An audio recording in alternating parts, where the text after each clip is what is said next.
يرفع الله الذين آمنوا منكم والذين أوتوا العلم درجات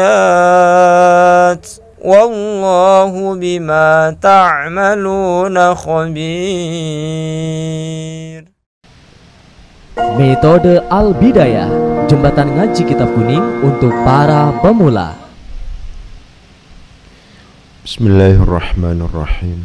Assalamualaikum warahmatullahi wabarakatuh.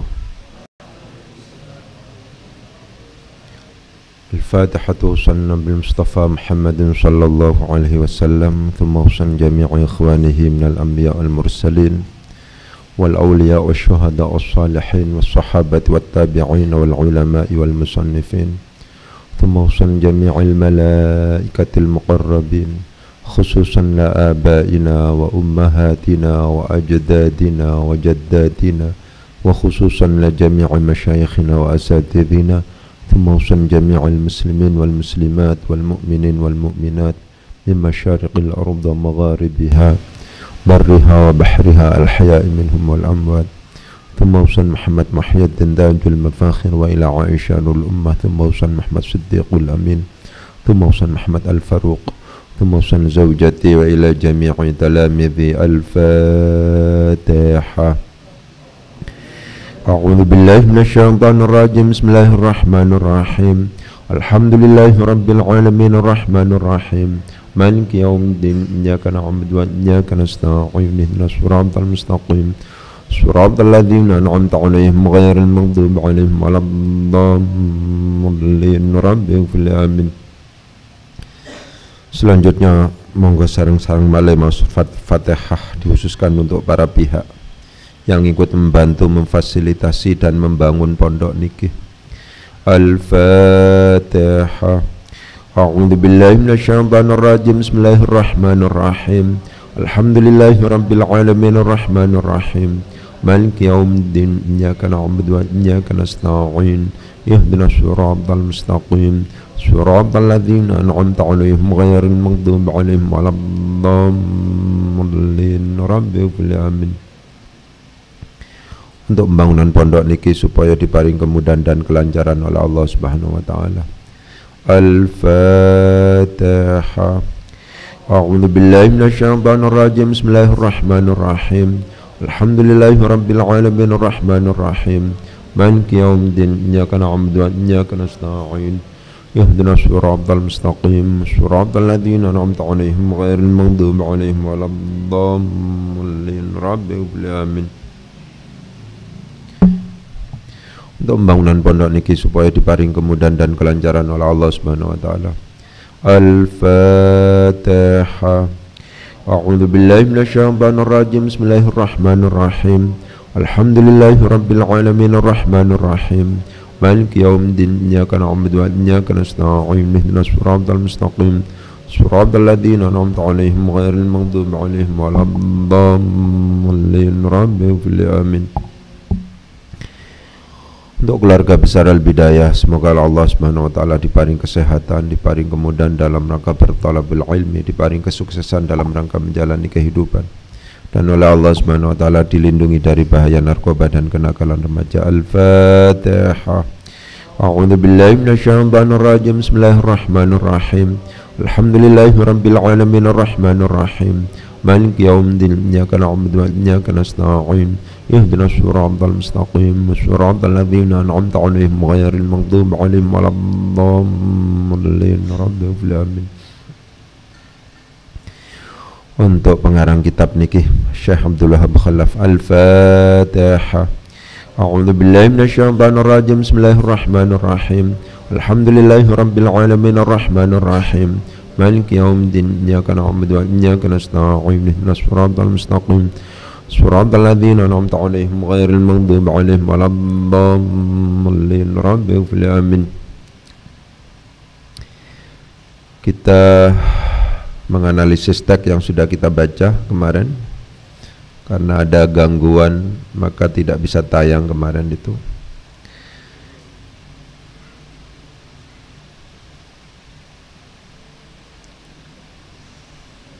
Lanjut ya. Bismillahirrahmanirrahim. Al-adillatu syar'iyyatu bil ijmali, kemarin sudah dianalisis. Thabata bil istiqra'i anna al-adillata asy-syar'iyyata allati tustafadu minha al-ahkamu al-amaliyatu bisa turja'u ila arba'atin. Yang pertama, mari kita fokuskan perhatian kita pada lafaz Al-Qur'an. Ila arba'atin, memungkinkan untuk kemudian Al-Qur'anu itu dibaca Al-Qur'ani, memungkinkan juga dibaca Al-Qur'anu. Ketika lafaz Al-Qur'anu itu dibaca Al-Qur'anu, asumsinya dia akan kita jadikan sebagai khabar dari mubtada yang dibuang, yang apabila dimunculkan mubtadanya al-awwalu, bermula yang pertama adalah Al-Qur'anu, Quran. Itu kalau seandainya dibaca rofa. Kalau seandainya dibaca Al-Qur'ani, itu lebih disebabkan karena kita menganggapnya sebagai badal. Jadi membaca kitab itu memang tergantung pada asumsi. Gitu. Kira-kira ini apakah kita asumsikan membuang al-awwalu sebagai mubtada atau langsung saja? Ya, sebagaimana yang sering kita tegaskan bahwa sebuah lafadz itu untuk kemudian dijadikan sebagai badal itu ada alasannya. Ya. Sebuah lafadz kenapa ini kok kemudian dijadikan sebagai badal itu ada alasannya. Kalau seandainya mau dibaca Al-Qur'ani. Tadi saya tegaskan lagi, lafadz Al-Qur'anu di dalam lafadz ila arba'atin, Al-Qur'anu memungkinkan, dibaca Al-Qur'ani memungkinkan juga. Ketika dibaca Al-Qur'anu lebih disebabkan karena kita asumsikan sebagai khabar dari mubtada yang dibuang, yang apabila dimunculkan itu berupa al-awwalu utawi kang pertama. Al-awwalu bermula yang pertama adalah Al-Qur'anu, Al-Qur'an.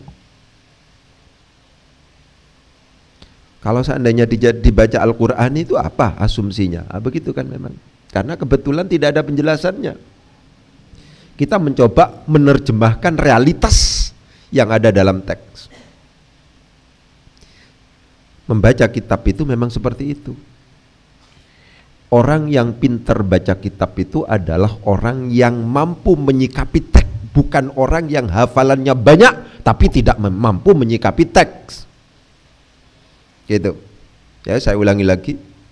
Orang yang bisa baca kitab itu adalah orang yang mampu menyikapi teks. Meskipun hafalannya banyak akan tetapi tidak mampu menyikapi teks, ya sama saja. Itu semacam itu. Oleh sebab itu berlatih dan berlatih menjadi kata kunci.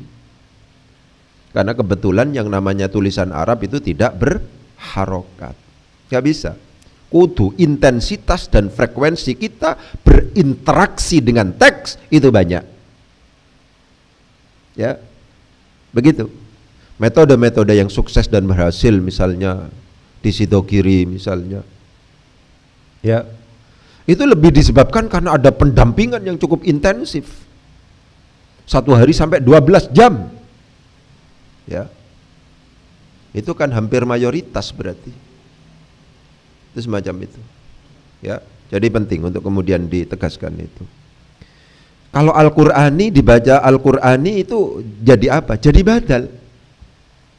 Pertanyaan selanjutnya adalah kapan sebuah kalimah itu kemudian ditentukan sebagai badal? Sebuah kalimah itu, sebuah kata itu ditentukan sebagai badal lebih disebabkan karena dia sejenis dengan mubdal minhunya, merupakan bagian dari mubdal minhunya, merupakan sesuatu yang terkandung dalam mubdal minhunya. Jadi ada 3 alasan kenapa kok kemudian sebuah lafadz ditentukan sebagai badal.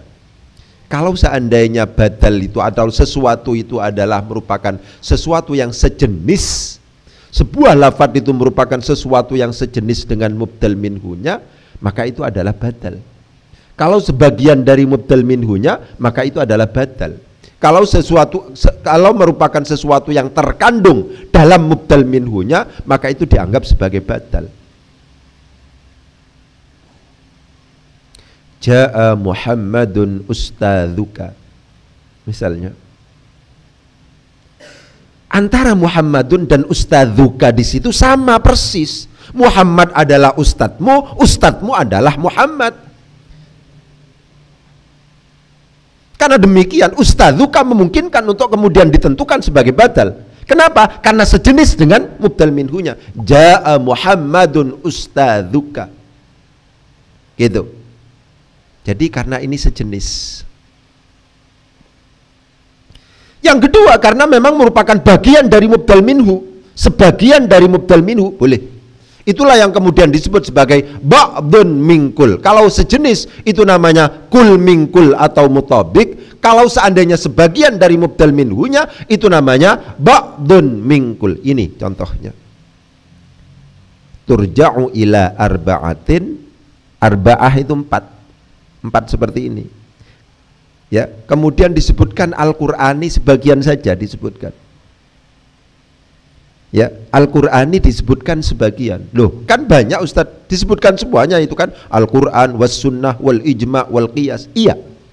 Memang disebutkan semuanya dalam konteks ini, akan tetapi penyebutan selanjutnya itu dengan menggunakan fasilitas huruf ataf sehingga tidak lagi disebut sebagai badal, akan tetapi disebut sebagai ma'tuf karena jatuh setelah huruf ataf. Saya ulangi lagi. 4 itu dalam konteks ini disebutkan hanya sebagian, yaitu Al-Qur'anu, sebagian dari 4, ya kan? Enggak, Ustaz, disebutkan semuanya ini, was sunnati wal ijma'i wal qiyasi. Iya, disebutkan semuanya, akan tetapi penyebutan selanjutnya itu dengan menggunakan fasilitas huruf ataf, sehingga yang dianggap badal itu hanya sebagiannya saja. Ya kan? Karena Al-Qur'an itu merupakan bagian dari arba'ah, maka memungkinkan untuk kemudian ditentukan sebagai badal. Karena badal maka hukum i'rabnya disesuaikan dengan mubdal minhu. Mana mubdal minhunya? Mubdal minhunya adalah arba'atin. Arba'atin jadi apa itu? Jadi majrur. Kenapa? Karena dimasuki huruf jar. Inilah alasan kenapa kok kemudian ketika Al-Qur'an itu kemudian dijadikan sebagai badal, maka bacaannya adalah Al-Qur'ani, karena mubdal minhunya adalah majrur karena dimasuki huruf jar. Was sunnati, waw disebut sebagai waw ataf yang jatuh setelah huruf ataf, namanya ma'tuf. Ma'tuf cara bacanya disesuaikan dengan ma'tufun alaihi. Mana ma'tuf alaihnya? Ma'tuf alaihnya adalah Al-Qur'ani. Al-Qur'ani di situ jadi apa? Jadi badal. Badal dari mana? Dari mubdal minhu arba'atin. Arba'atin jadi apa? Jadi majrur karena dimasuki huruf jar. Inilah alasan kenapa kok kemudian ma'tufnya harus dibaca jar juga, sehingga bacaannya adalah was sunnati. Pun juga demikian wal ijma'i wal qiyasi. Ma'tuf itu pada ma'tuf alaih yang satu. Ya, perhatikan. Jangan kemudian ketika ditanya wal ijma'i, wawunya waw ataf yang jatuh setelah huruf ataf namanya ma'tuf. Ma'tuf cara bacanya disesuaikan dengan ma'tuf alaih. Mana ma'tuf alaihnya? Ma'tuf alaihnya tetap Al-Qur'an, bukan as-sunnah, bukan yang terdekat, bukan.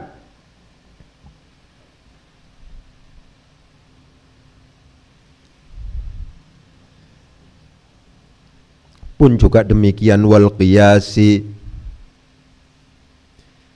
Jadi kalau seandainya dibaca annal adillata, sesungguhnya beberapa dalil asyar'iyyata yang bersifat syar'i, allati yang tustafadu diperoleh minha dari allati, naibul fa'il dari tustafadu, apa al-ahkamu beberapa hukum al-amaliyatu yang bersifat amali, yang bersifat praktis, turja'u dikembalikan. Khabarnya adalah turja'u dikembalikan. Apa al-adillah asyar'iyyah ila arba'atin, kepada 4. Rupanya begitu. Al-Qur'ani jadi badal. Rupanya Al-Qur'ani, Al-Qur'an was sunnati dan sunnah, wal ijma'i dan ijma', wal qiyasi dan qiyas. Nalar berpikirnya begitu. Selanjutnya sekarang mengulang lagi. Wa hadhil adillatu. Wawunya wawu istiqnafiyah. Lagi-lagi harus saya tegaskan bahwa yang namanya di awal kalimat itu, di awal kalimat itu, di awal jumlah itu tidak didahului oleh kalimat yang lain, tidak didahului oleh jumlah yang lain, bukan. Di awal kalimat itu memungkinkan didahului dengan kalimat yang lain, itulah yang kemudian kita sebut sebagai istiqnafiyah, tapi memungkinkan juga memang benar-benar ada di awal kalimat dan tidak didahului oleh kalimat yang lain atau jumlah yang lain, itulah yang kemudian disebut sebagai ibtidaiyah. Jadi hadhihi di sini itu adalah di awal jumlah atau di awal kalimat, tapi namanya istiqnafiyah. Kenapa? Karena ini adalah jumlah baru yang didahului oleh jumlah sebelumnya, setelah jumlah sebelumnya dianggap sempurna. Wa hadhihi itu adalah merupakan isim ma'rifat. Kenapa kok disebut sebagai isim ma'rifat? Ya karena ini adalah isim isyarah. Karena ini isim ma'rifat jatuh di awal jumlah maka ditentukan sebagai mubtada. Karena mubtada maka harus dibaca rafa. Tanda rafa'nya di sini tidak ada, sifatnya mahalli. Lebih disebabkan karena hadhihi termasuk dalam kategori al-asma al-mabniyah. Lagi-lagi saya harus katakan kepada panjenengan semuanya bahwa yang namanya perubahan i'rab itu tidak selalu harus ada tandanya. Perubahan i'rab itu kadang-kadang ada tandanya, kadang-kadang tidak ada tandanya. Yang ada tandanya kadang-kadang muncul, kadang-kadang tidak muncul tandanya itu. Dalam konteks inilah penting untuk kemudian difahami yang namanya anwa'ul i'rab. Yang ada 3, ada yang lafzi, ada yang takdiri, ada yang mahalli. Lafzi maksudnya itu ada tanda i'rabnya dan tanda i'rabnya bisa muncul. Takdiri adalah ada tanda i'rabnya tapi tanda i'rabnya karena alasan thiqal dan ta'adzur menjadi tidak bisa muncul. Mahalli sejak awal tidak punya tanda i'rab sehingga pasti tidak muncul. Itu sangat penting.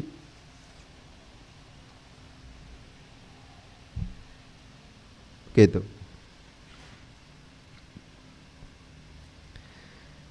Selanjutnya kita bertemu dengan isim mabni yang berupa isim isyarah. Setiap isim isyarah butuh yang namanya musyar ilaih. Mana musyar ilaihnya? Musyar ilaihnya adalah al-adillah. Ternyata musyar ilaihnya ada alnya. Maka kena kaidah bareng-bareng. Mu'arrafun ba'da isyaratin bi'al u'riba na'atan au bayanan au badal. Mu'arrafun isim yang dimakrifatkan ba'da isyaratin yang jatuh setelah isim isyarah dimakrifatkan bi'al dengan menggunakan al. U'riba maka isim tersebut di-i'rabi na'tan sebagai na'at au bayanan atau sebagai atof bayan au badal atau di-i'rabi sebagai badal. Karena demikian cara bacanya wa hadhihi dan bermula ini rupanya al-adillatu. Wahadhihi dan bermula ini rupanya al-adillatu beberapa dalil. Wahadhihi lan utawi iki rupane al-adillatu piro-piro dalil. Begitu. Ya. Kenapa? Karena ini adalah merupakan musyarun ilaihi yang mu'arrafnya bi'al berdasarkan kaidah mu'arrafun ba'da isyaratin bi'al u'riba na'tan au bayanan au badal, maka memungkinkan untuk al-adillah di-i'rabi sebagai na'at, di-i'rabi sebagai atof bayan, di-i'rabi sebagai badal. Apakah na'at atau atof bayan atau badal sama-sama tawabi'nya.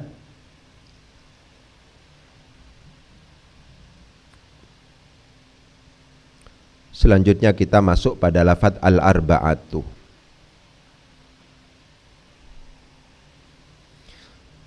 Sering saya tegaskan, ya, ini lagi-lagi karena kita berhadapan dengan pemula, ya. Jadi yang insya Allah yang ikut ngaji itu rata-rata pemula, mau naik tingkat begitu ya. Yang kurang mampu melakukan aplikasi. Kalau pinter ngapain ngaji seperti ini kan begitu. Jadi harus diulang lagi. Lafaz al-arba'ah itu adalah isim adat. Ketika kita bertemu dengan isim adat, maka penting untuk kemudian ditegaskan bahwa pintu masuknya adalah pada pembagian adat, klasifikasi adat menjadi hisabi dan tartibi. Itu yang harus selalu ditegaskan. Begitu. Kenapa kok kemudian penting untuk kemudian yang namanya adat itu diklasifikasikan menjadi tartibi dan hisabi? Karena hukumnya memang beda. Kalau tartibi maka antara adat dan ma'dudnya harus sama dari segi mudzakkar muannasnya. Kalau ma'dudnya itu muannas maka adatnya juga muannas. Kalau ma'dudnya mudzakkar maka adatnya harus mudzakkar. Itu kalau tartibi. Kapan disebut sebagai tartibi? Apabila mengikuti wazan fa'ilun, rabi'un yang keempat, khamisun yang kelima, yang ke. Jadi kita tahu bahwa al-arba'ah di sini bukan termasuk dalam kategori adat tartibi, lebih disebabkan karena dia bukan rabi'atun tapi arba'atun, tidak mengikuti wazan fa'ilun. Karena ini adatnya hisabi, maka dia terkena kaidah yang ada di dalam alfiyah. Bareng-bareng. Salasatun bitta'iqul lil asyrah fi addi ma ahaduhum mudzakkara. Salasatun pada lafadz salasah bitta'i dengan menggunakan ta'ul, katakanlah lil asyrah sampai bilangan 10. Fi addi ma dalam rangka menghitung sesuatu ahaduhu yang bentuk mufradnya adalah mudzakkarah, mudzakkar. Kalau bentuknya mufradnya itu adalah mudzakkar, maka harus pakai tak marbutah. Kalau seandainya bentuk mufradnya itu adalah muannas, maka tidak usah pakai tak marbutah. Sekarang yang perlu kita lacak adalah bentuk mufrad dari al-adillah.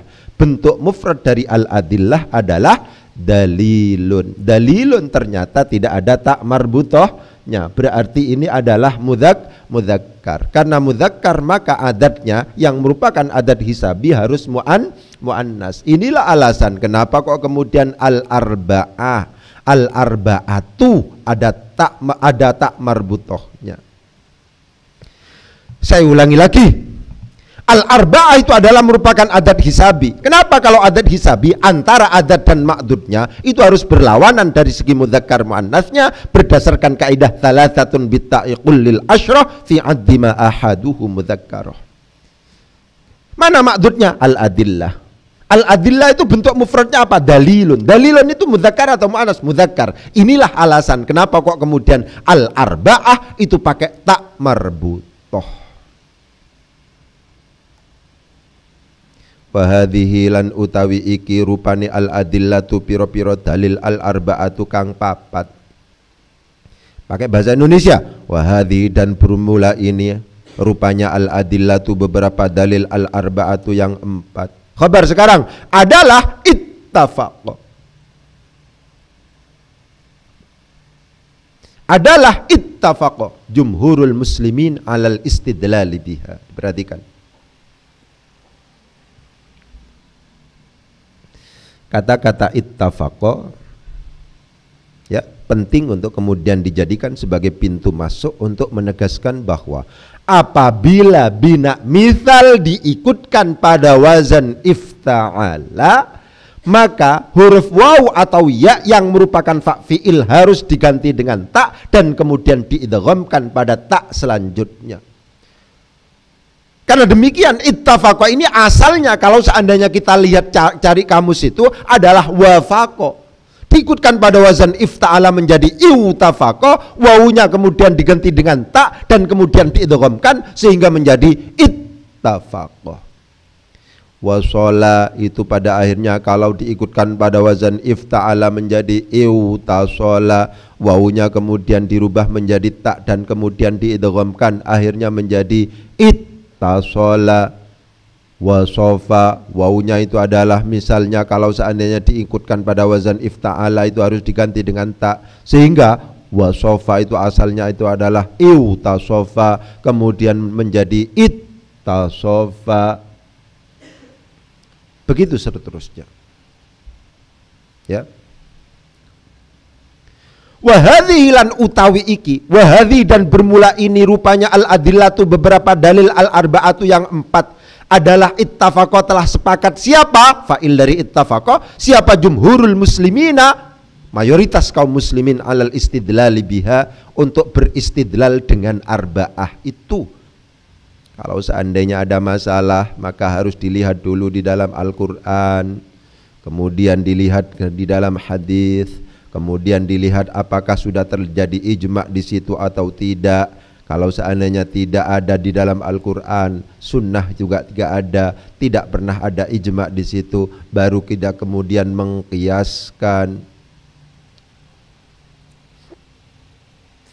Tapi yang paling penting untuk kemudian saya tegaskan dalam konteks ini adalah jangan kemudian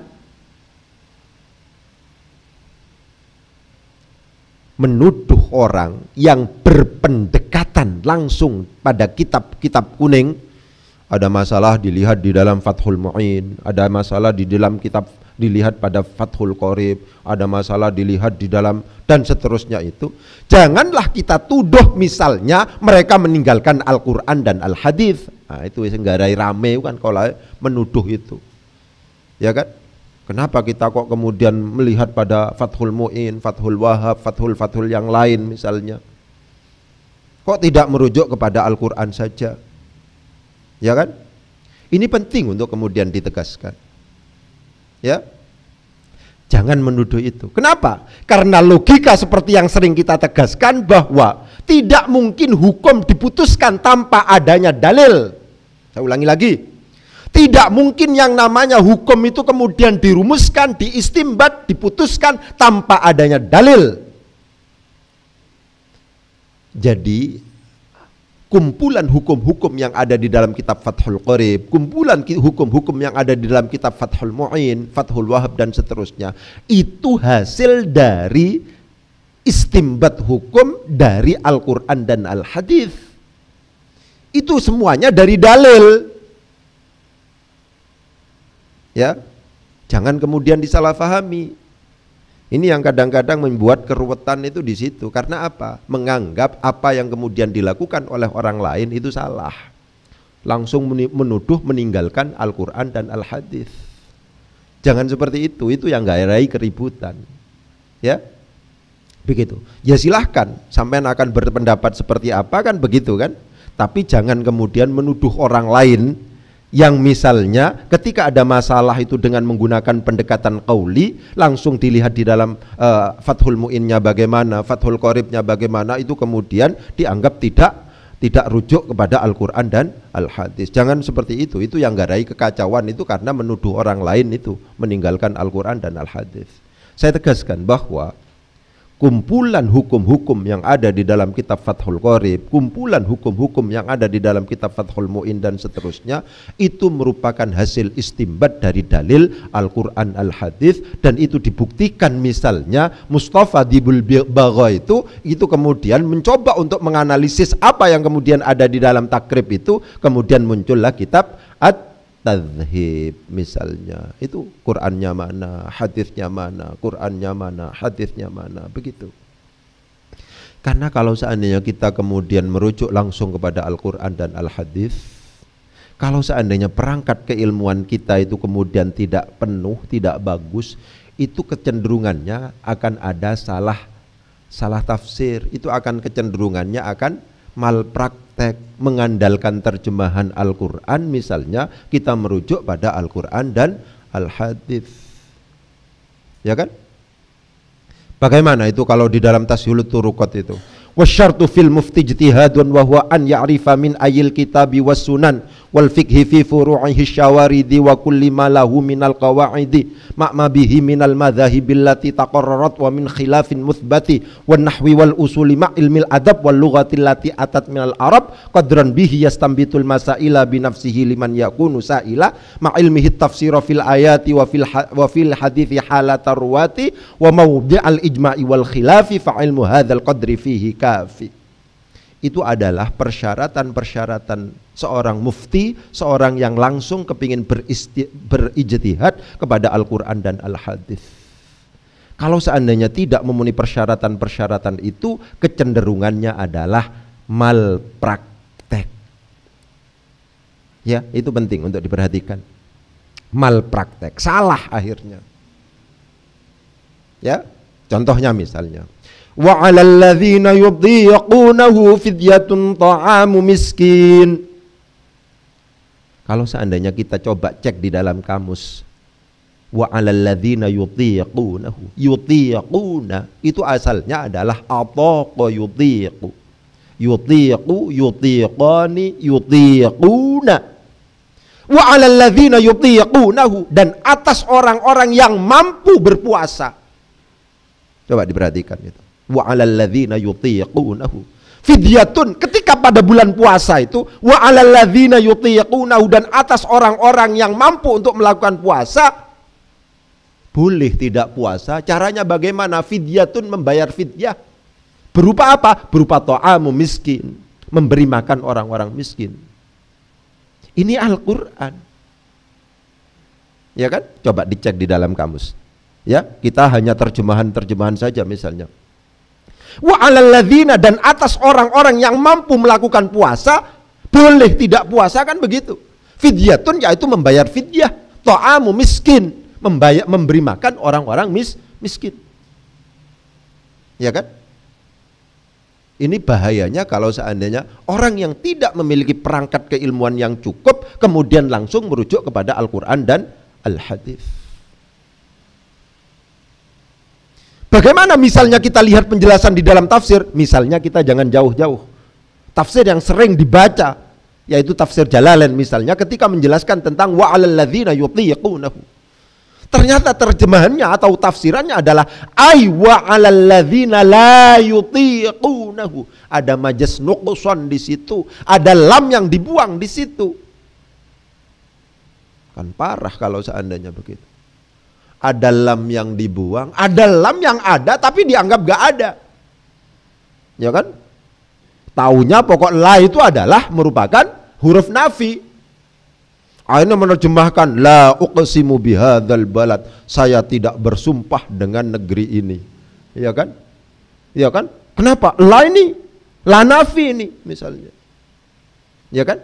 Ada realitas di mana ada la dianggap enggak ada la, itu dianggap sebagai la allamu zaidatun. Lam yang ada di situ adalah lam zaidah. Ada realitas di mana tidak ada la dianggap ada la menurut ahli atau para mufassir. Wa 'alal ladzina yutiqunahu fidyatun ta'amu miskin. Di dalam tafsir Jalalain dikatakan wa 'alal ladzina la yutiqunahu. Adalah dianggap tidak ada.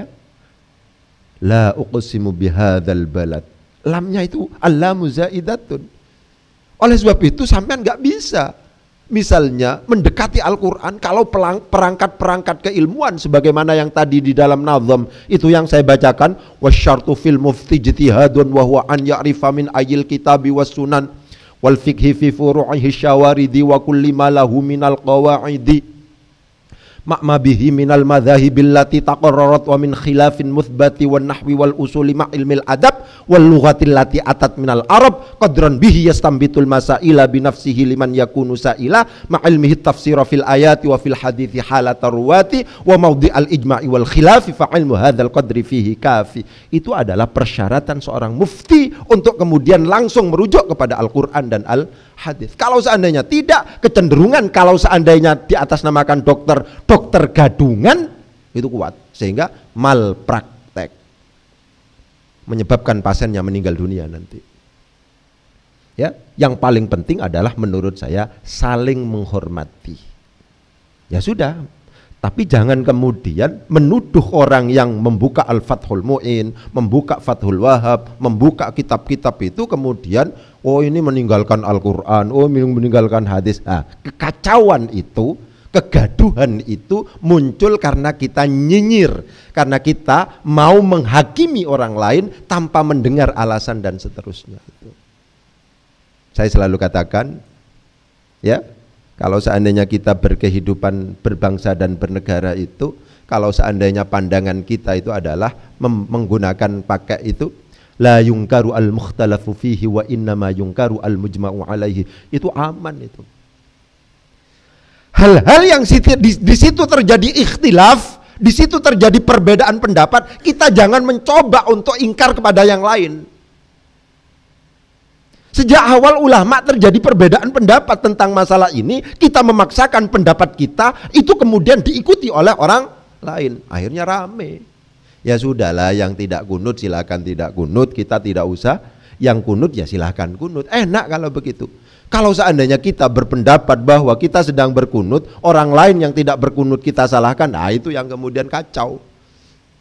Kalau kita tidak berkunut kemudian menyalahkan orang lain yang sedang berkunut, itu kacau. Kan sejak awal sudah terjadi perbedaan pendapat tentang masalah itu. Yuk sudahlah. Yang kunut bagus, yang tidak kunut bagus, yang tidak bagus, yang tidak sholat, kan begitu kan. Yang sederhana begitu. La yungkaru al-mukhtalafu fihi wa innama yungkaru al-mujma'u alaihi.